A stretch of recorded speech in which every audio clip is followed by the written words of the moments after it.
Spark media நேயர்களுக்கு வணக்கம். இன்று நம்மோடு பேச இருப்பவர் மூத்த பத்திரிகையாளர் திரு ஐயநாதன் அவர்கள். வணக்கம் ஐயா. வணக்கம். விஜயினுடைய மாநாடு மிக பிரம்மாண்டமான அளவில் ஈரோட்டில் நடந்திருக்குது. செங்கோட்டையன் அவர் இணைந்ததுக்கு அப்புறம் நடத்துகிற ஒரு மிகப்பெரிய ஒரு கூடுகை. இதில் பல விஷயங்களை பேசியிருக்கிறாரு. அதுலேயும் குறிப்பாக நாங்கள் மக்களுக்காகத்தான் வந்திருக்கிறோம், வேற கட்சிகளை விமர்சிக்க வேண்டிய அவசியம் இல்லை. இப்போ நான் அதாவது அவுட் ஆஃப் பாக்ஸில் அதாவது பிரதான கட்சியாக இல்லாததே நாங்கள் பேசி, களத்திலே இல்லாதவர்களை பேசி என்ன லாபம், யார் முக்கியமான எதிரியோ அவங்கள தான் நாங்கள் பேசுவோம் அப்படின்னு சொல்லியிருக்காரு. நீங்கள் அதை பற்றி என்ன நினைக்கிறீங்க? களத்தில் இல்லாதவங்க யார்? பாஜக அதிமுக சொல்கிறேன். பாஜக அதிமுக சொல்கிறீங்க. பாஜக களத்தில் இல்லாதவங்க, இது அதிமுக களத்தில் இல்லாதவங்க, பாஜக களத்துக்கு சம்மந்தப்படாதவங்க, இப்படி தான் அவர் ரெஃபர் பண்ணுறாரு. இது அந்த ரசிகனுக்கு புரியுமா? முதல் விஷயம். ரெண்டாவது விஷயம், இது எஸ்கேபிசம். இந்த தமிழ்நாட்டு அவர் போன வாரம் அவர் புதுவையில் பேசும்போது அவர் என்ன சொல்கிறார்? விஜய், எந்த ஒன்றிய அரசு தமிழ்நாட்டுக்கு வஞ்சனை செஞ்சுட்டு இருக்குதோ அதே ஒன்றிய அரசு இங்கே புதுவைக்கு வஞ்சனை செஞ்சுட்டு இருக்குது அப்படின்றாரு. அப்போ வஞ்சனை செய்கிறவன் களத்தில் இருக்கிறதா அர்த்தமா இல்லாததா இருக்கிறதா அர்த்தமா? இருக்கிறான்னு அர்த்தம். 4 எம்எல்ஏக்கள் இருக்காங்க. கல்வியில் தமிழ்நாட்டுக்கு தர வேண்டிய நிதியை தரல அப்படின்றதுக்காக மோடிஜி போய் தமிழ்நாட்டை கண்ட அலர்ஜி அப்படின்னு நீங்கள் சொன்னீங்களே, களத்தில் இருக்கிறதுனால தானே சொல்கிறீங்க. ஒன்றிய அரசனுடைய அதிகாரம் மிக்க ஆட்சியாளர்களை பார்த்து களத்தில் நீங்கள் சம்மந்தப்படாதவன்னு சொல்கிறீங்க அப்படின்னோம்னா உங்களுடைய அரசியலினுடைய அடிப்படை என்னது? இதெல்லாம் நீங்கள் எப்போ பேசுகிறீங்கன்னா கரூருக்கு அப்புறம் இந்த மாதிரி ஒரு மாற்றம் உங்கள்கிட்ட வருது. கரூருக்கு முன்னாடி இவங்களோடையோ பாஜகவோடையோ இல்லை பாஜகவோட கூட்டணி வச்சிருக்கிற யாரோடையும் கூட்டணி கிடையாதுன்னு வெளிப்படையாக பேசின தாவேகா விஜய் இப்போ என்ன சொல்கிறாங்கன்னா, களத்தோட தொடர்பற்றவர்களோட நான் ஏன் பேசணும், அதெல்லாம் பேச வேண்டிய இல்லை பாசே அப்படின்னு சொல்கிறீங்க அப்படின்னோம்னா நீங்கள் எஸ்கேப் ஆகிறீங்க. ரெண்டாவது, அண்ணா திராவிட முன்னேற்ற கழகம் இல்லைன்னு நீங்கள் சொல்லிட முடியாது. அண்ணா திராவிட முன்னேற்ற கழகன்றது ஒரு கட்சி இல்லாத இடத்துல வந்தார் அவர் செங்கோட்டையன். இல்லாத இடத்துல ஒன்றும் இல்லாத இடத்துல வந்தவனுக்கு நீ அவ்வளோ பெரிய இடம் கொடுக்குற. அப்போ அவன் களத்தில் வலிமையாக இருக்கிறான். வலிமையாக இருந்த தொட்டு தானே நீங்கள் விக்கிரவாண்டி இல்லை மாநாடு நடத்துறதுக்கு முன்னாடியே நீங்கள் அதிமுகவோட கூட்டணி போடுறதுக்கு பேச்சுவார்த்தை நடத்துறீங்க. அது எல்லாருக்கும் தெரியும், நீங்களே என்கிட்ட சொல்லியிருக்கீங்க. அப்போ இதெல்லாம் என்ன அர்த்தம்? நீங்கள் ஒன்று புரிஞ்சுக்கணும். விஜய் அரசியலை பொறுத்த வரைக்கும் ஒரு புதிய நியூ என்ட்ரி, நோவிஸ்னு நான் ஒரு சிறுபிள்ளை அப்படிலாம் நான் சொல்ல வரல. நீங்கள் ஒரு புதுசாக வந்திருக்கிறீங்க. நீங்கள் மக்களை ஏமாளிகளை நினைக்காதீங்க Vijay. That is a very very, அது ஒரு மோசமான உங்களை பின்னுக்கு தள்ளிடும். அது நீங்கள் நினைக்கிற மாதிரில மக்கள் கிடையவே கிடையாது. அவங்க பார்க்குறது, உங்களை பார்க்குறாங்கன்னா உங்களுக்கு ஒரு ஆர்வம் இருக்கும். இப்போ உங்களுடைய ஷோ வந்ததுன்னா நான் கூட பார்க்குறேன், ஒன்று அவர் விஜய்க்கு அடிமைப்பா அப்படி சொல்ல முடியுமாண்ணா? உங்களை பார்க்க வந்தவன் உங்களுடைய ரசிகன், உங்களை ரசிக்கிறான், உங்கள் மேலே அபிமானம் கொண்டவன். அவன் பெயின், அவன் வலியோடு தான் உள்ளே வந்திருக்கிறான். இடிச்சு பிடிச்சி தள்ளிட்டு உள்ளே வெயிலில் காத்துக்கிட்டு இருந்துட்டு அவ்வளவும் பண்ணுறான். அவனுடைய வாலண்டியர்னு ஒரு பணியனை போட்டுக்கிட்டு மயக்கம் போட்டு விழுந்த பொம்னாட்டி தூக்கிட்டு போகிறான். இவ்வளவு மேலே இருக்கக்கூடிய அபிமானத்தில் இருக்கிறான். ஆனால் அவனுக்கு நீங்கள் என்ன செய்கிறீங்க? அவனுக்கு ஒரு அரசியலை நீங்கள் கொடுக்குறீங்களா விஜய்? நேற்று நீங்கள் பேசுனது அவனை எந்த இடத்துல எடுத்துகிட்டு போய்ட்டு வைக்கும், அவனை என்ன செய்ய சொல்லணும், எப்படி இயக்கம் அவனை, அது சொல்லுங்கள் பார்ப்போம். சும்மா திமுக பார்த்துட்டு தீய சக்தி அப்படின்னோம்னா நான் கொடுத்த விளக்கம் தான். கரூரில் சம்பவம் நடக்குது, 41 பேர் செத்து போனாங்க, நீ தூய சக்தி, அந்த இடத்த விட்டு ஓடிட்ட. ஏர்போர்ட்டில் கேட்குறான், 30 பேர் செத்து போயிட்டாங்க சார் அப்படின்றான், நீங்கள் பாட்டுக்கு போகிறீங்க, நீங்கள் தூய சக்தி. அந்த முதலமைச்சர் என்ன பண்ணுறாரு, அங்கே போயிட்டு நிற்கிறாரு 2 மணிக்கு, பின்னர் அவர் 2 மணிக்கு போய் நிற்கிறாரு, ஆறுதல் சொல்கிறாரு, மலர் வளையம் வைக்கிறாரு, கவலைப்படாதீங்க நான் இந்த அரசு உங்களோட இருக்கும் அப்படின்றாரு. அவர் 10 லட்ச ரூபா அனௌன்ஸ் பண்ணுறாரு, அதனால தான் 20 லட்ச ரூபா நீங்கள் அனௌன்ஸ் பண்ணீங்க. அவர் தீய சக்தி. இப்போ நான் தூய சக்தியை நம்புறதா தீய சக்தியை நம்புறதா? நீ ரவுடின்னு சொன்ன ஆளு அங்கே செந்தில் பாலாஜி அங்கே உக்காந்துக்கிட்டு எல்லாத்தையும் டைரக்ட் பண்ணிட்டு இருக்கிறாரு. அவர் கூட இன்னொரு அமைச்சர் உட்கார்றாரு, அன்பில் மகேஷ். உன் கட்சிக்காரன் யார் இருந்தான் சொல்லு? உன் கூட ஒரு 5 பேர் இருந்தானே, 5 பேர்ல யாராவது இருந்தாங்களா? யாரு என்ன பண்ணியிருக்க முடியும்? இப்போ கட்சி பார்க்காத, அரசியல் பாகுபாடு பார்க்காத நின்ன முதலமைச்சர் தீய சக்தி விட்டுட்டு ஓடி போயிட்டு அதுக்கப்புறம் 72 நாளுக்கு அப்புறம் நீ வெளியில் அப்பியரன்ஸ் கொடுக்குற நீங்கள் தூய சக்தியா? எத்துக்குவாங்களே? இது உன்னுடைய ரசிகனுக்கும் சிந்தனை எல்லாருக்கும் இருக்கும், படிப்பு எல்லாருக்கும் இருக்காது, அது வேற விஷயம். சிந்தனை, எல்லா மனிதனுமே சிந்தனை மனிதன், சிந்திச்சாதான் மனிதனாவே அவன் ஆறான். உங்கள் மேலே ஒரு அபிமானம் இருக்குன்னா அதுவும் ஒரு சிந்தனை தான். சிந்திக்க மாட்டான் அவன். இப்போ இந்த கரூர் சம்பவத்துக்கு அப்புறம் நீங்க பாஜகவை பேசுறதுக்கு குறைச்சிட்டாரு அப்படிங்கிற இல்ல. மாதிரி ஒரு வார்த்தையை நீங்க இப்போ சொன்னீங்க. ஆமா அல்ல அப்படின்னா அதுக்கு பின்னாடி வந்து பாஜகவோடு ஒரு இணக்கமான போக்கு போகிறாரா இல்லைன்னா ஒரு கூட்டணி வாய்ப்பு இருக்குங்க? ஆமாங்க, நீங்க சொல்லக்கூடிய களத்துல இல்லாதவன், களத்துக்கு சம்பந்தப்படாதவன், இவங்க 2 பேருக்கு தானே 3வது நாள் நீங்க நன்றி தெரிவிக்கிறீங்க. எனது அரசியல் நண்பர்களுக்கு நன்றி தெரிவிக்கின்றேன்னு சொன்னீங்களா இல்லையா? நீங்க அந்த வீடியோ ஒன்று வெளியிட்டீங்களா செவ்வாய்க்கிழமை, அதுக்கு நீங்க சொன்னீங்களா இல்லையா? எனக்கு ஆதரவு தெரிவித்த எங்களுக்கு ஆதரவாக நின்ற ம். அந்த அரசியல் நண்பர்களுக்கு நன்றி அப்படின்னு சொன்னீங்களா இல்லையா? யார் நண்பர்கள்னா யாரு? உங்க மேல ஃபர்ஸ்ட் இதை வந்துட்டு இந்த சம்பவத்துக்கு வந்துட்டு காரணம் தமிழ்நாடு போலீஸ்னு சொன்னது யாரு? அண்ணாமலை. அடுத்தபடி யாரு? எடப்பாடி பழனிசாமி. அப்புறம் அவங்க 2 பேரும் களத்துல இல்லை அப்படிலாம் சொல்லிட்டு நீங்க என்ன பூசி மொழுவுறீங்க? 2வது நீங்க கேஸை போடுறீங்க, தமிழக அரசு விசாரிக்க கூடாது, தமிழ்நாடு காவல்துறை விசாரிக்க கூடாதுன்னு போடுறீங்க இல்லையா? ஒரு எஸ்ஐடி வந்துட்டு உச்சநீதிமன்றம் அமைக்கணுன்றீங்க. இன்னொரு கேஸ் இவங்க சார்பா நீங்களே போடுறீங்க. 2த்துக்கும் அப்பியர் ஆனவனெல்லாம் ஆர்எஸ்எஸ் காரனாச்சே, யாருக்கிட்ட நீங்க காது குத்துறீங்க? அப்போ உங்களை காப்பாத்திக்க வேண்டிய கட்டாயத்துல நீங்க இருக்கிறீங்க விஜய். இப்போ நேத்தே எடுத்துக்கங்க ஐயா, நேத்து எத்தனை மணிக்கு இங்கேருந்து நீங்க ஃப்ளைட்ல ஏறினீங்க? 8:30க்கு சார்ட்டர்டு ஃப்ளைட் ஏறிட்டீங்க. எத்தனை மணிக்கு அங்கே ப்ரோக்ராமு? 11 மணி, 11:01. இங்கேருந்து 8:30க்கு புறப்பட்டு 10க்கு போயிட்டு 10:05க்கு ஏர்போர்ட்டை விட்டு வெளில வந்துட்டு அங்கேருந்து 11:15க்கு பஸ் உள்ளே இருக்கிறீங்க. அப்போ முடியும் தானே? அப்போ யாராவது மக்கள் தடுத்து நிறுத்துனாங்களா? அப்படி எங்கேயாவது மிதந்தீங்களா? எதுவும் நடக்கலை இல்லை. ஏன் நடக்கலை? அப்போ அந்த ஏற்பாடெல்லாம் வந்துட்டு திருச்சியிலேருந்து ஆரம்பித்து நாமக்கல் வரைக்கும் இந்த ஏற்பாடெல்லாம் செஞ்சதெல்லாம் நீங்கள் தானே. இப்போ சிபிஐ விசாரணைக்கு போகிறீங்க. நீங்கள் சொல்கிறீங்க இல்லை மக்களுடைய வெள்ளம் அதனால் என்னால் வர முடியலன்னு சொல்கிறீங்க. ஏன் அது வந்துட்டு இப்போ வரல? கேட்பான்ல கரெக்டாக. இப்போ ஏன் சார் 8:30க்கெல்லாம் இது பண்ணீங்க? அன்னைக்கு வந்துட்டு 8:45 ப்ரோக்ராமுக்கு ஏன் 8:30 மணிக்கு ஃப்ளைட்டை பிடிச்சிங்க? இன்னைக்கு 11 மணி ப்ரோக்ராமுக்கு ஏன் 8:30 மணிக்கு ஃப்ளைட்டை பிடிச்சிங்க? எதனால் இந்த மாற்றம்? கேட்பானா இல்லையா? சிபிஐ கேட்பானா இல்லையா? என்ன பதில் சொல்லுவீங்க நீங்கள்? அப்போ நீங்கள் ஏமாத்திருக்கிறீங்கல்ல. தமிழக அரசு லிபரலாக இருந்து உங்களுக்கான எல்லா விடயத்திலையும் உழைச்ச தமிழக அரசு, உதவிய தமிழக அரசு, தமிழ்நாடு காவல்துறையை நீங்கள் உதாசீனப்படுத்திருக்கிறீங்கன்றது அது ஒரு போட்டிருக்காங்க. அங்க இருக்கக்கூடிய ஒரு அதிகாரியினுடைய அட்வைஸை நீங்க உதாசீனப்படுத்துறீங்கன்றதே ஒரு செக்ஷனை போட்டிருக்கிறாங்க விஜய்க்கு எதிராக. இல்லை, இது ஒரு பொதுவான குற்றச்சாட்டா இருக்குது. என்னன்னா திமுகவை எதிர்த்து யார் களங்கண்டாலும் உடனே அவங்க ஒரு பிஜேபியோட பி டீம்னு சொல்ற ஒரு பழக்கத்தை விமர்சகர்கள் வச்சிருக்காங்க. அந்த அடிப்படையில் தான் நீங்க விஜய் இந்த இடத்துல, அதாவது இந்த ஸ்டாம்பைடுக்கு அப்புறம் அவரு அப்படியே பாஜக பக்கம் மாறிட்டாரு அப்படின்னு சொல்றதும் அது அப்படியே ரெலவெண்டா இருக்கு. விஜயனுடைய பி டீமாவே நீங்க வந்துட்டு பாஜக வச்சுக்கோங்க, எனக்கு ஒன்றும் கவலை இல்லை. நான் என்ன சொல்ல வரேன்னா, நீங்க ஒரே கருத்தை ஒலிக்கும் போது இப்படி மனுஷங்க பேசுவாங்க தானே? பேசுவாங்களா பேச மாட்டாங்களா? இப்போ எனக்காக ஆஜராகிற வழக்கறிஞர் அப்போ அவர் பொதுவில் தான் நின்று பேசுறாருன்னு சொல்லுவீங்களா நீங்க? அப்போ உங்களுக்காக பேசுனவன் எப்படி வந்துட்டு பொதுவாக இருப்பான்? அவன் உன் ஆள் தானே. அவன் உன் ஆளு, அவனுக்கு நீ உன் ஆளு, அவனுக்கு நீ அவன் ஆளு. வழக்கறிஞர் அவருக்கு ஒரு இன்ட்ரெஸ்ட் இருக்கலாம், மற்றபடி எங்களுக்கு இல்லை. அண்ணாமலைக்கு என்னங்க இருக்குது? அங்கேருந்து வந்தாங்களோ ஹேமமாலினிக்கு என்ன இருக்குது? இங்கேருந்து போன நயனார் நாகேந்திரனுக்கு என்ன இருக்குது? எல்லாரும் ஒரே மாதிரி வந்துட்டு திமுக தான் தப்பு, திமுக அரசு தான் தப்பு, அவங்க தான் சதி பண்ணாங்க, அந்த போலீஸ் தான் தப்புன்னு சொல்லிச்ச. நேற்று எவ்வளோ பேர் கொடுத்தாங்க இங்கே அது பாதுகாப்புக்கு? 1500 போலீஸு. விக்கிரவாண்டியில் எவ்வளோ போலீஸ் பாதுகாப்பு உங்களுக்கு? 8000 போலீஸு. அன்னைக்கு நீங்கள் தீர்மானத்தையே படிக்காமலேயே மாநாட்டில் பேச ஆரம்பிச்சிங்க. ஏன்? அங்கே இருக்கிற காவல் அதிகாரி சொன்னார், உங்கள் ஆட்கள் முண்டிக்கிட்டு முன்னாடி வராங்க, இங்கே ஒரு ஸ்டாம்பீடு ஏற்படலாம், அதனால் விஜயை பேச சொல்லுங்க, பேச சீக்கிரம் மாநாட்டை முடிக்க சொல்லுங்க, முடிச்சு உங்களை வெளியேற்றலை அப்படின்னோம்னா இங்கே ஏற்படக்கூடிய நெரிசலுக்கு நான் பொறுப்பாக முடியாது அப்படின்னு யார் சொன்னதுன்னா அங்கே இருக்கிற டிஐஜி சொன்னார்.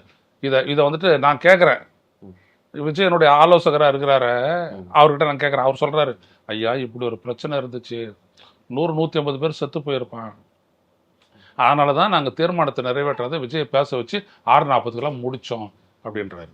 ஆனால் நீங்கள் வெளில வந்து என்ன சொல்கிறீங்க? திமுக அரசியல் எதிரி, அது வேற கதை. இந்த அரசனுடைய காவல்துறை எப்படி உங்களுக்கு எதிரி ஆவாங்க? இப்போ நேற்று எப்படி கட்டுப்பட்டீங்க? நேற்று இவ்வளோ ஒழுங்காக இருந்தீங்களே, தம்பி இறங்கு முதல்ல அப்படின்னீங்களே, இதுக்கு முன்னாடி எப்பயாவது விஜய் சொல்லியிருக்கிறாரு அந்த மாதிரி ஒழுங்குபடுத்திருக்கிறீங்களா? ஆக 41 பேர் செத்த உடனே உங்களுக்கு புத்தி வருது தானே உண்மை? இல்ல, இப்ப 41 பேர் இறந்ததுனால தான் அவர் அப்படி சொல்றாரு. அவருக்கு ஒரு பொறுப்புணர்ச்சி எப்போதுமே உண்டு இல்லையே. இருந்திருந்தா அவர் ஏன் விட்டுட்டு ஓடி இருப்பாரு? பொறுப்புணர்ச்சி இருந்ததுன்னா அவங்கள வந்துட்டு 8:45 நீங்கள் வந்துட்டு இருங்க ஐயா, நாமக்கல்ல 8:45 பேசுகிறேன்னு நீங்கள் சொல்லிட்டீங்க. எல்லாம் வந்து 6 மணிலேருந்து வந்து கூட்டியிருக்கிறான். அவன் சாப்பிட்டானா, தண்ணி குடிச்சானா, ஒன்றுக்கு போகிறதுக்கு வழி இருந்ததா, எதை பற்றியுமே நீங்கள் யோசிக்கல. 2:45 போய் பேசுகிறீங்க நாமக்கல்ல. அப்புறம் நீங்கள் 7:15 வந்தது தான் எல்லாரும் பேசுவாங்க. 2:45 போயிருக்கிறாருங்க நாமக்கலுக்கு. அது என்ன நியாயம்? அது ஏன் இப்போ நடக்கல? அதே 1 மணி நேரம் தான் திருச்சி டு நாமக்கல் ட்ராவல் தான். இங்கே வந்துட்டு ஈரோடுக்கு, கோயம்புத்தூர் டு ஈரோடுக்கு இங்கே சரியாக வர முடிஞ்சது. எப்படி வர முடிஞ்சுது? அப்போவும் அதே தானே சொன்னா, உங்களை ஃபாலோ பண்ணக்கூடாது, பார்த்து நீங்கள் போகணும் அப்படின்ற இதே கண்டிஷனை போலீஸ் சொன்னானா இல்லையா? அன்னைக்கு கேட்கல, இன்னைக்கு கேட்டீங்க. ஏன் கேட்டீங்க? அதனால தான் சொல்கிறேன், கரூரில் ஏற்பட்ட அனுபவம் உடனே இப்போ முன்னாடி இதே மாதிரி நடந்துட்டு இருக்கலாம், அவ்வளோதான். அடுத்தபடியாக வழிகாட்டினது வந்துட்டு புதுச்சேரி போலீஸு.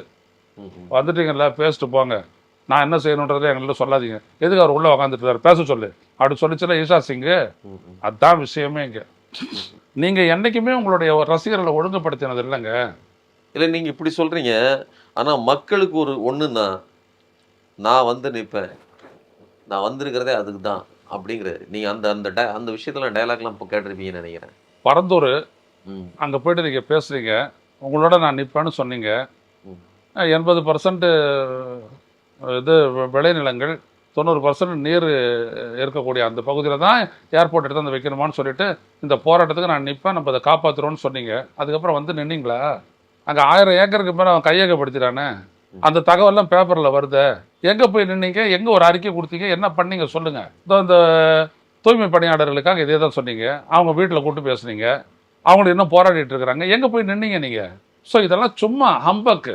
நான் என்ன சொல்ல வரேன், அதான் சொல்ல வரேன். விஜய் ஏமாத்தாதீங்க. இந்த விவகாரத்துக்கு அவர் ஒரு பதில் சொல்லியிருக்காரு. என்னன்னா, இல்லை நான் வந்து ஒரு விஷயத்த பேசுகிறேன், நான் ஆரம்பத்தில் வரும்போது ஒன்று சொன்னீங்க, நான் என்னுடைய பாட்டுக்கு இருக்கிறேன், நீங்கள் வந்து ஒரு குழந்தை மாதிரி, அதாவது நான் பயம் இல்லைன்னு சொல்லிட்டு பயந்துக்கிட்டே பாட்டு பாடிட்டு போகிற குழந்தை மாதிரி பயப்படுறீங்க, என்னை பார்த்து ஏன் இப்போ அஞ்சுறீங்க? நீங்கள் என்னுடைய வேலையை நான் பார்த்துட்டு இருக்கிறேன், எனக்கு நான் தான் சரியில்லைங்கிறீங்களா? என்னை விட்டுருங்க, என்னை பற்றி ஏன் நீங்கள் கவலைப்படுறீங்கன்னு கேட்குறாங்க. இல்லை, உங்களை பற்றி யாருங்க கவலைப்பட்டா? உங்கள் அரசியல் வந்துட்டு இந்த தமிழ்நாட்டுக்கு தீதா போகுது அப்படின்றதுக்காக நாங்கள் கவலைப்படுறாங்க, நான் கவலைப்படுறேங்க. 50-60 லட்சம் ரசிகர்களை வந்துட்டு இந்த தமிழர்களை வந்துட்டு நீ தவறாக வழி நடத்துற, அதனால கவலைப்பட்டு நான் உன்னை விமர்சிக்கிறேன். இல்லாட்டி உன்னை விமர்சிக்கிறதுக்கு எனக்கு என்ன புடலங்கா இருக்குது நடுவில்? உனக்கு அரசியல் அறிவு இருக்குதா? நாட்டை பற்றிய புரிதல் இருக்குதா? பொருளாதாரம் தெரியுமா? இந்த நடைமுறையில் இந்த மக்கள் படுற அவஸ்தை தெரியுமா? திருப்பரங்குன்றத்தில் வெடிச்சிருந்ததுன்னா அந்த கலவரம் எப்படியாப்பட்டதா போயிருக்குன்றது ஏதாவது தெரியுமா உனக்கு? திருப்பரங்குன்றம் பக்கத்தில் மதுரை பக்கத்தில் இருக்குதுன்னா அதுதாவது உங்களுக்கு தெரியுமா? உங்களை பற்றி நாங்கள் கவலைப்படலைங்க. உங்கள் முன்னாடி வந்து 32,000 பேர் உட்காந்துருந்தான் பாரு, அவனுக்காக நாங்கள் கவலைப்படுறோம். அந்த சத்தம் இந்த அரசும் சரி, இந்த மக்களும் சரி, எங்களை போன்ற ஊடகவியலாளரும் சரி, அதில் தாங்க. நான் ஏன் உங்களுக்கு வந்துட்டு அப்போ அட்வைஸ் பண்ணேன்? ஏன் நீங்கள் நல்லா இருக்கணும், விஜய் நல்லா இருக்கணும், நல்லா குண்டாக இருக்கணும், போயிட்டு சேரில் உட்காந்துக்கணும், அதுக்காக நான் வந்து அவங்ககிட்ட நான் வந்துட்டு ஆகஸ்ட்லேருந்து ஜனவரி 30ஆம் தேதி வரைக்கும் பேசுனேன். அதுக்காக நான் வந்து பேசினேன் உங்கள்கிட்ட. சொல்லுங்களேன் பார்ப்போம். நீங்கள் முடிவெடுத்துட்டு நீங்கள் அங்கே பேசிகிட்டு இருக்கிறீங்க. நான் அப்பவே சொல்கிறேன்னே, இது சூசைட் ஆகிடும் அப்படின்னு சொல்கிறேன்னா இல்லையா? அதிமுகவோட நீ கூட்டணிக்கு போனீங்கன்னா இது தற்கொலைக்கு ஒப்பானதுன்னு பேசுனேன்னா இல்லையா? நான் ஆளு கூட என்ன மிரட்டினா அட போடான்னு, ரைட்டா? ஸோ உங்களுக்காகலாம் யாரும் இல்லை, உங்களை பார்த்து பயப்படுறதுக்கு எதுவுமே இல்லை விஜய். உங்களை பார்த்து பயப்படுறதுக்கு என்னையா இருக்குது? இந்த மக்களை நீ மிஸ்லீட் பண்ணுற அப்படின்ற. ஆனால் அது ரொம்ப நாள் நடக்காது. நான் இப்போ அவங்கள காப்பாற்ற வேண்டிய கட்டாயம் எங்களுக்கு இருக்குது. நீங்கள் மக்களுக்காக நிற்கிறேன்னு சொல்லிட்டு நீங்கள் நின்னீங்களா? நிற்கிறல்ல. நாங்கள் மக்களுக்காக நீங்கள் வர்றதுக்கு முன்னாடி தான் நின்றுட்டு இருக்கிறோம். இன்றைக்கி 70 வயசு ஆகுது அப்படின்னோம்னா, நான் கிட்டத்தட்ட பெருந்தலைவர் காமராஜனுடைய கையை விரல பிடிக்கும் போது எனக்கு அப்போ வந்துட்டு 8 வயசோ 7 வயசோ இவ்வளோதான். அப்போதுலேருந்து இருக்கிறோம் நம்ம பாலிடிக்ஸ்ன்னு சொல்லிட்டு. அதனால் நீங்கள் வந்துட்டு புதுசாக இதெல்லாம் சொல்லாதீங்க, உங்களை பார்த்து பயப்படுறாங்க யாராவதுன்ட்டு. நீங்கள் பயப்படுறீங்க, பாஜகவனுடைய பேர் சொல்ல கூட முடியாது, அதுதான் உண்மை. இந்த விஷயத்தில் வந்து அதிமுகவினுடைய தலைவர்களையும் உள்ள வாங்கிக்கிடுறாரு, அண்ணாவையும் தன் பக்கம் இழுத்துக்கிடுறாரு, எல்லாத்தையும் கலந்து தன் பக்கம் வச்சிருக்காரு. ஒரு விமர்சனத்தை எல்லாரும் வச்சாங்க. அதுலேயும் குறிப்பாக வந்து அதிமுகவின் தலைவராக இருக்கக்கூடிய அண்ணா, எம்ஜிஆர் இவர்களெல்லாம் தனக்குள் வரிந்துக்கிடும் போது ஒரு விமர்சனம் வந்துச்சு. அதுக்கு வந்து அவர் பதில் சொல்கிறாரு. என்ன சொல்கிறாருன்னா, நான் இல்லை, இவங்கெல்லாம் ஒரு கட்சிக்கான தலைவர்லாம் நீங்கள் சொல்லக்கூடாது, அவங்களாம் பொது தலைவர்கள், அவர்கள் யார் வேணாலும் தங்களுடைய முன்னோடிகளாக இதை எடுத்துக்கலாம். நாங்கள் வந்து எங்களுடைய கொள்கை தலைவராக பெரியாரை எடுத்துக்கிட்டு இருக்கோம், அண்ணாவையும் இவருடைய அரசியல் தலைவர்களாக எடுத்துக்கிட்டு இருக்கிறோம். இதுல என்ன பிரச்சனைன்னு கேக்குறாங்க. அதுக்கு கேட்டதுக்கு அதிமுக தரப்புலயும் ஒன்றும் பதிலையும் எதிர்வினையும் இல்லை. அது நீங்க நாளை காத்தால ஒரு ஆர்பி உதயகுமார் அழுவாரு. இன்னைக்கு ஒரு நாள் விட்டுருங்க, இன்னைக்கு என்ன கன்சல்ட் பண்ணுவாங்க, என்ன பண்ணலாம் ஏது பண்ணலாம் அப்படின்னு சொல்லிட்டு பேசுவாங்க. பிஜேபிக்காரங்கிட்டலாம் பேசுவாங்க. பேசிட்டு நாளைக்கு ஆர்பி உதயகுமார் கிட்டேருந்து ஆரம்பிக்கும் பாருங்க. நான் என்ன சொல்ல வரேன்னா, அவங்க பொது தலைவர்கள் தான். எம்ஜிஆர் அப்போ எடுத்துகிட்டு போயிட்டு அங்கே காட்டியிருக்க வேண்டியது தானே. அப்புறம் ஜெயலலிதா கரெக்டாக தானே சொன்னாங்க, அப்போ அவங்கள காட்டியிருக்க வேண்டியது தானே. ஜெயலலிதாவும் எம்ஜிஆரும் ரொம்ப காலமாக சொல்லிட்டு இருக்கிறாங்க திமுக ஒரு தீய சக்தி அப்படின்ட்டு. அப்புறம் ஏன் நீ போய்ட்டு சைக்கிளை மிதிச்சுட்டு போய்ட்டு டிஎம்கே சைக்கிளை மிதிச்சுட்டு போட்டு 21 ஓட்டு போட்டேன், அப்போல்லாம் உங்களுக்கு அந்த அறிவு இல்லையா? என்னங்க அதெல்லாம் தமாஷா இருக்குது. நீங்கள் சொல்லிட்டீங்கன்னா ஒன்று அப்படியே ஆயிடுமா? அப்படிலாம் கிடையவே கிடையாது விஜய். ஃபர்ஸ்ட் ஆஃப் ஆல் புரிஞ்சுக்கோங்க, நீங்கள் முதல்ல அரசியலில் வந்துட்டு நீங்கள் ஒரு நிலைப்பாடு, இது மக்களுக்கு நலமாக இருந்துச்சுன்னா அவங்க உங்களை ஆதரிக்க போகிறாங்க, ஓட்டு போட போகிறாங்க, இல்லாட்டி கிடையாது. நாங்கள் அதை கொஸ்டின் பண்ணுறோம். ஏன்னா நீங்கள் மறைக்கிறீங்க. ஒரு பிஜேபியினுடைய பேர் அதிமுகவினுடைய பேர் ஏன் நீங்கள் சொல்லலை? நான் கேட்குறேன், உன் ரசிகன் தானே நீங்கள், ரொம்ப துணிச்சல் மிக்கவர் தானே, சொல்லிட்டு போக வேண்டியதானே, ஏன் சொல்லலை? அப்போ நீங்கள் மறைக்கிறதுக்கான ஒரு சீக்ரெட் அரசியல் வச்சிருக்கிறீங்க. இல்ல பாஜகவின் இல்லைங்க, ரகசிய இருங்க முடிக்கிறேன். இந்த காலத்தில் திமுக தான் நம்மளுடைய எதிரி, ரைட்டு. 26 தேர்தலில் திமுக தான் எதிரி, 29 தேர்தலில் யார் எதிரி? இப்படிதான் அரசியல் இருக்குமா? சரி, இவங்க எதிரி, அதனால இவரை ஒழிக்கிறதுக்கு நாளைக்கு பிஜேபியோட சேரலாம், முடிவு எடுக்கலாம்ல. நீங்கள் எடுக்கலாமா கடை? அதுக்கு தான் ஒரு சிறப்பு பொதுக்குழு கூட்டி தீர்மானம் போட்டு வாங்கிட்டாரு. சிறப்பு பொதுக்குழு போட்டு யாரோட கூட்டணி வைப்பது என்கின்ற அதிகாரத்தை பொதுக்குழு விஜய்க்கு கொடுக்கிறது, தலைவருக்கு கொடுக்கிறதுன்னா இதுக்கு தான். இதே மாதிரி தான் அவர் வாங்கி வச்சிருக்கிறாரு, யாரு? எடப்பாடி பழனிசாமியும். ஸோ 2 பேரோட மீட்டிங் பாயிண்ட் ஒரே இடம் தான். இப்போ புரியுதுங்களா? ஸோ விஜய் வந்துட்டு அவர் நினைக்கிறாரு நம்ம பேசணும் அப்படின்னா அது யாருக்கும் புரியாதுன்ட்டு. ஏங்க உங்களை விட பெரிய சினிமாவில் பார்த்துருக்குறாங்க நாங்கள். இல்ல அவரு இந்த மீட்டிங்ல நம்ம பார்த்தோம்னா அவருடைய பேச்சில் இருக்கக்கூடிய அந்த துணி என்பது, நான் எதை பேசினால் உங்களுக்கு என்ன. இப்போ நான் வந்து பொதுவாக இப்போ நீங்கள்ல இருந்து பல்வேறு விமர்சகர்கள் நிறைய பேர் என்ன வைக்கிறாங்கன்னா, உங்களுக்கு அரசியல் தெரியலைங்கிற குற்றச்சாட்டை வைக்கிறீங்க. இன்னொன்று, எதுக்கு நீங்கள் வந்து எந்த முக்கியமான பிரச்சனைக்கு பேசுனீங்களான்னு கேட்குறீங்க. குறிப்பாக திருப்பரங்குன்ற விவகாரத்தில் அவர் வந்து பெருசாக எந்த ஒரு நிலைப்பாடை எடுக்கலைன்னு சொல்கிறீங்க. ஆனால் அந்த நேரத்தில் தாவேகா தரப்பில் சொல்லப்பட்டது என்னென்னா, இது திமுகவும் பாஜகவும் சேர்ந்து மக்களுக்கு சம்மந்தம் இல்லாததாக செய்துங்கிற ஒரு குற்றச்சாட்டை தான் அவங்க சொன்னாங்க. ஸோ இப்போ வந்து பாஜகவை எதிர்க்கல, இதெல்லாம் பற்றி நீங்கள் ஏன் கவலைப்படுறீங்க? இப்போ திருப்பரங்குன்றத்தை எடுத்துக்கோங்க. திருப்பரங்குன்றத்தில் வந்துட்டு பாஜக எடுத்த ஸ்டாண்டுன்னா நீங்கள் எடுத்த ஸ்டாண்டுன்னா, அந்த இடத்துல வந்து தீபத்தூணுன்றான், அது இல்லைன்னு நாங்கள் சொன்னோம். தமிழக அரசு சொல்லிச்சு அது தீபத்துறை கிடையாது அப்படின்னுச்சு. அது மசூதி பக்கத்தில் இருக்கிறதுனால அதை வச்சு அவங்க ஒரு பிரச்சனை பண்ணுறான், அதை நாங்கள் தடுக்கலை அப்படின்னோம்னா அந்த இடத்துல ஒரு மத கலவரம் வெடிக்கும், பாதிக்கப்பட போகிறது மக்கள் தான், இந்த இடத்த அயோத்தியா மாற்றணுன்ட்டு அவங்க ஏற்கனவே பேசிகிட்டு இருக்கிறாங்க அப்படின்னு நாங்கள் சொல்கிறோம். இதெல்லாம் உண்மை இல்லையா விஜய்? இதெல்லாம் எதுவுமே உண்மை இல்லையா? இதில் நீ சைலண்ட்டாக இருக்கிறதுக்காக நீ ஏதாவது அது நான் பார்க்க, அதாவது நீ கண்ணை மூடிக்கிட்டேன்னா பூலகம் ஏறிட்டுருமா? நீங்கள் அதில் கருத்து சொல்ல அப்படின்னோம்னா அங்கே இஷ்யூ இல்லைன்னு அர்த்தமா? அதான் நான் கேட்குறேன். அப்புறம் ஏன் பாஜகவை பார்த்துட்டு நீங்கள் வந்துட்டு ஃபாசிஸ்ட்டு கொள்கை எதிரின்னு சொன்னீங்க? உன்னோட கொள்கை எதிரி அப்படின்றத அவனுடைய நடத்தையை வச்சு போக்க வச்சு தானே சொன்னேன். அவன் தான் நாங்கள் ஈடுபட்டுருக்கிறான். அது எச் ராஜா யாரு, நயனார் நாகேந்திரன் யாரு, ராம ரவிக்குமார் யாரு, ஆர்எஸ்எஸ் யாரு, இந்து முன்னணி யாரு, இவங்கெல்லாம் யார்? உங்களுடைய நட்பு சக்திகளா விஜய்? அப்போ அவங்கள எதிர்த்து சரியாக தானே நிற்கிறாங்க திமுக. அப்போ நீங்கள் ஒரு நிலைப்பாடு எடுத்துகிட்டு நீங்கள் வந்துட்டு மக்கள்கிட்ட வந்து பேசணும் இல்லையா? நீங்கள் மக்களுக்காக தானே நீங்கள் நிற்கிறீங்க. அவன் மக்களுக்காக வந்து பேசியிருக்க வேண்டியதானே, நீங்கள் ஏன் பேசலை?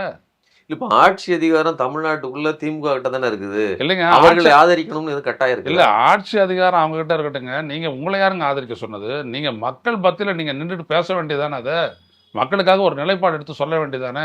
எதுக்கு இந்த மாதிரிலாம் பண்ணுறீங்க? அமைதியாக இருக்கக்கூடிய தமிழ்நாட்டில் நீங்கள் ஏன் ஒரு பிரச்சனையை உருவாக்குறீங்க அப்படின்னு நீங்கள் சொல்லுங்கள். ஏன் அதை சொல்ல தெரியாதா உங்களுக்கு?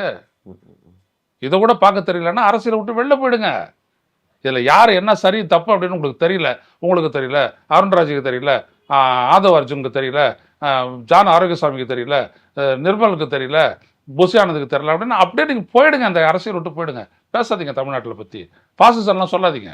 நாங்கள் அதை எதிர்க்கிறோன்னு சொல்லிட்டு ஏமாத்தாதீங்க. இல்லை, இப்போ தன்னை தூய சக்தி அப்படின்னு சொல்லுகிற விஜய், ஆமாம், தீய சக்தின்னு திமுகவை அதுவும் மீண்டும் மீண்டும் சொல்றாரு. அதை ஒரு பிரச்சாரம் மாதிரி அழுத்தமா ஆமா, ரெஜிஸ்டர் பண்ண முயற்சி ஆமா, பண்றாரு. ஆமா. அது மட்டும் இல்லாம இந்த தீய சக்தியை ஒழிப்பதற்காகத்தான் எம்ஜிஆர் வந்தார், ஆ. பிறகு ஜெயலலிதா வந்தார், இப்ப நான் வந்திருக்கிறேன் அந்த வரிசையை சொல்றாரு. ஆனா நான் என்ன கேட்கிறேன், ஊழலற்ற ஒரு ஆட்சி தான் எங்களுடைய ஆட்சி, ஊழலைத்தான் நாங்கள் ஒழிக்க போகிறோம்னு சொல்லிட்டு ஜெயலலிதாவை எப்படி இவர் வரிந்து கொள்ள முடிகிறது? ஏன்னா இப்போ திமுகவை நீங்க என்ன வேணாலும் விமர்சனம் பண்ணுங்க, ஓகே ரைட்டு. ஆனா ஒரு கன்விக்டட் விக்டிமை எப்படி இவர்கள் தங்களுடைய கட்சியின் இதுவாக ஏற்றுக்கொள்கிறார்கள்? ஊழல் அப்படின்றது புறையோடி போன ஒரு விடயங்க. அது தாவேகால ஒருத்தன் பொறுப்பு வாங்கணும்னாலே அங்கே துட்டு கொடுத்துட்டு இருக்கிறான். இது இவ்வளவும் தெரியும். விஜயால நான் கேட்குறேன், 200 டிக்கெட்டை 2000 வித்த ஆட்கள் தானே நீங்கள்? யார் புசி ஆனந்த், ரசிகர் மன்ற தலைவர், அவர் என்ன பண்ணார்? நான் இப்போ கூட சொல்கிறேன், நான் புசி ஆனந்த் மேலே எனக்கு எந்த விதமான கோபம் இல்லை. அவருடைய அக்கௌண்ட்டில் எவ்வளோ பணம் இருக்குது? இல்லை சொல்லுங்கள் விஜய். இப்போ நீங்கள் சினிமாவில் நடிச்சிங்க, நீங்கள் தான் இந்த மாநாட்டுக்கெல்லாம் செலவு பண்ணீங்களா? நீங்கள் தான் மதுரை மாநாட்டுக்கு செலவு பண்ணீங்களா? நீங்கள் தான் அந்த கரூர் வரைக்கும் நடந்த அந்த பொதுக்கூட்டம், அந்த பொதுமக்கள் நிகழ்ச்சிகளெல்லாம் செலவு பண்ணீங்களா? இல்லை நீங்கள் தான் அன்றைக்கி நடந்த ஈரோடு நிகழ்ச்சிக்கு, நடந்த ஈரோடு நிகழ்ச்சிக்கு செலவு பண்ணீங்களா? சொல்லுங்கள் பார்ப்போம். ஊழலை பற்றி அப்புறம் பேசலாம். முதல்ல யார் இதுக்கெல்லாம் செலவு பண்ணது? உங்கள் கட்சி ஃபண்டா இல்லை உங்கள் பணமா? 20 லட்சம் கொடுத்தீங்களா? அது யாருடைய ஃபண்டில் போச்சு? யார் கொடுத்தது? இதெல்லாம் முதல்ல சொல்லி கிளியர் பண்ணிட்டு நீங்கள் வாங்க. சும்மா எங்ககிட்ட பசப்பாதீங்க. உங்களை இந்த இந்த இதெல்லாம் நாங்கள் ஒரு இடத்துல எடுத்து சொல்லுவோம். தெரியும், எல்லோரும் யோசிச்சுட்டு தான் இருக்கிறான், பார்த்துக்கிட்டு தான் இருக்கிறான். ஒரு கட்சியில் முதல்ல ஒரு அரசியலை நீங்கள் தூய்மைப்படுத்தணும்னு நினைக்கிறீங்களா? முதல்ல உங்களுடைய அரசியலை தூய்மைப்படுத்துங்க. இதை சொல்கிறதுக்கான அருகதை எனக்கு இருக்குது. ஏன்னா நாம் தமிழர் கட்சியில் நான் அதை செஞ்சவன். யாருக்கிட்டையும் பணம் வாங்கக்கூடாது. ஆதரவாளன் கட்சிக்காரன் மாதத்துக்கு 5000 ரூபா கொடுக்குறோம், 1000 ரூபா கொடுக்குறோன்னு சொன்னேன். அப்படி 1000 பேர் கொடுத்தாலும் 10 லட்ச ரூபா அதை வச்சு நான் கட்சி நடத்திட்டு போகிறேன்னு சொன்னவன். புரியுதுங்களா? அதுக்கு சாட்சியா சீமான் இன்னைக்கு தான் உயிரோட தான் இருக்கார், நல்லா தான் இருக்காரு, போய் பாருங்க. அப்படி ஏதாவது நீங்கள் பண்ணீங்களா விஜய்? கட்சிக்கு ஏதாவது ஒரு ஃபண்டிங் ஏற்பாடு இருக்கா? என்ன அடிப்படையில் அதெல்லாம் செலவாகுது சொல்லுங்கள். யார் செலவு பண்ணுறது உங்களுக்காக? இல்லை நீங்கள் தான் செலவு பண்ணுறீங்களா? காட்டுங்க. ஏன்னா நீங்கள் தேர்தல் ஆணையத்தை நீங்கள் சொல்லி ஆகணும். ஏதாவது ஸ்பெண்ட் பண்ணுறீங்க, எப்படி வருது வசூல் அப்படின்றதெல்லாம் சொல்லணும். சொல்லிட்டீங்களா நீங்கள்?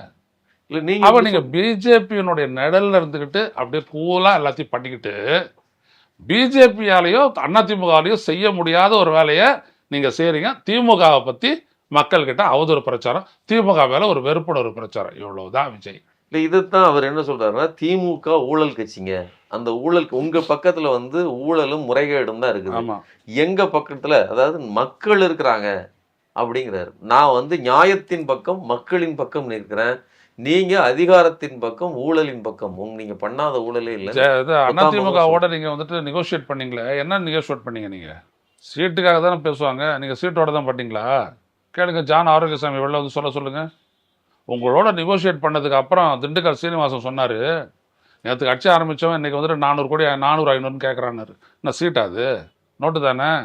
அவரு அதாவது திண்டுக்கல் சீனிவாசன் விஜயத்தான் குறிப்பிடுறாரு நீங்க சொல்றீங்க. இல்லை, அவங்க தானே இவங்களோட நெகோஷியேட் பண்ணிட்டு இருந்தாங்க. வேற யார் நெகோஷியேட் பண்றாங்க? அந்த காலகட்டத்தில் அவங்க தானே நெகோஷியேட் பண்ணாங்க. அதான் அவர் சொன்னார். வேணா திண்டுக்கல் சீனிவாசன் நீங்கள் ஒரு பேட்டி எடுங்க.